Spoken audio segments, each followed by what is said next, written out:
L'espace public roquemorois ne connaît pas véritablement de ségrégation sexuelle au Moyen-Âge et à l'époque moderne. Les femmes sont partout, et on les voit même au cabaret, même si on ne les y trouve pas aussi souvent que les hommes. La place publique de la ville est donc un espace où elles vaquent fréquemment à leurs affaires domestiques.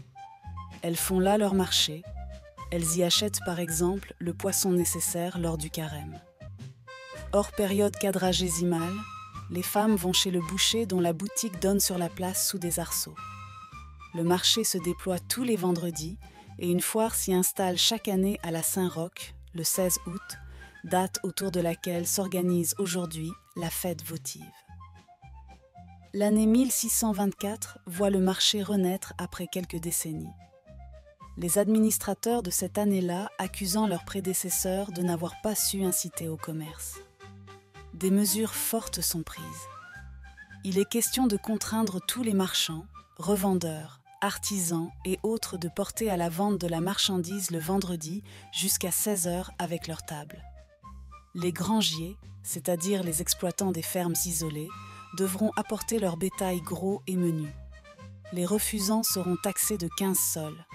On fera crier, si besoin, le marché dans les villes circonvoisines. Voilà donc que tous les vendredis depuis le Moyen-Âge, les femmes envahissent la place pour se pourvoir en denrées nécessaires. Il n'est pas anodin que le marché se déroule en plein air au vu et su de tous. Si cela nous paraît aussi naturel que commode, il est aussi question pour les autorités locales de pouvoir surveiller les transactions.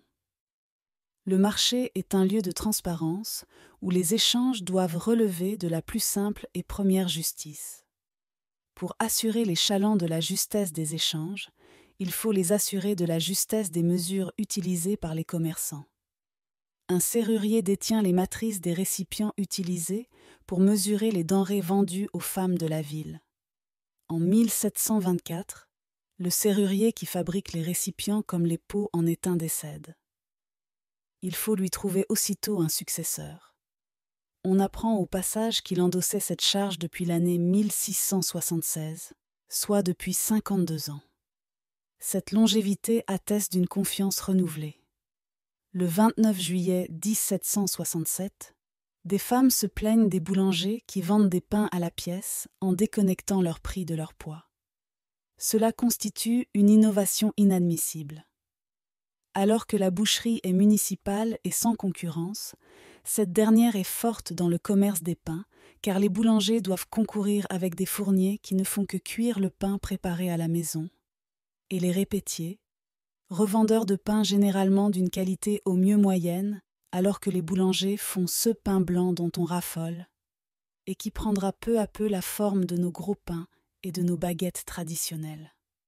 Le caractère municipal de la boucherie n'empêche pas la fraude.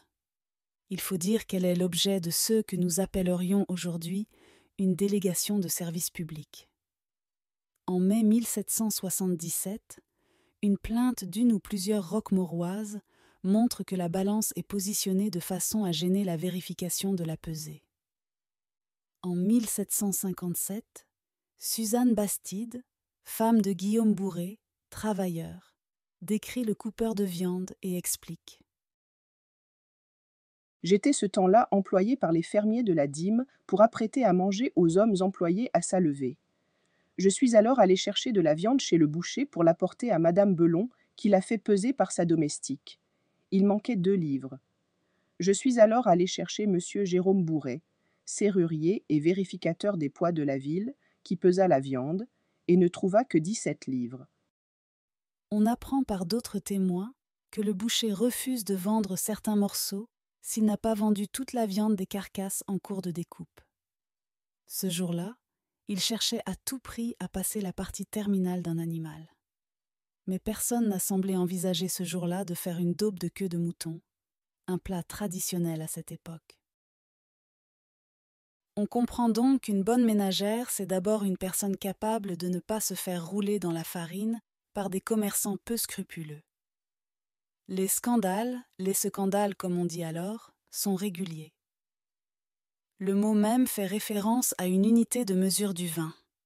Les secandiles, mesures en vigueur à Villeneuve, Roquemaure et ailleurs dans le Midi. L'escandalier étant celui qui fait la mesure du vin. En 1640, des femmes s'émeuvent de l'utilisation de mesures fausses. Elles font un scandale. Les consuls réagissent immédiatement et font fabriquer une nouvelle matrice destinée à être gardée dans la maison commune et servira de référence officielle pour vérifier l'exactitude des mesures employées par les marchands de vin, afin d'assurer l'équité et la transparence des transactions commerciales.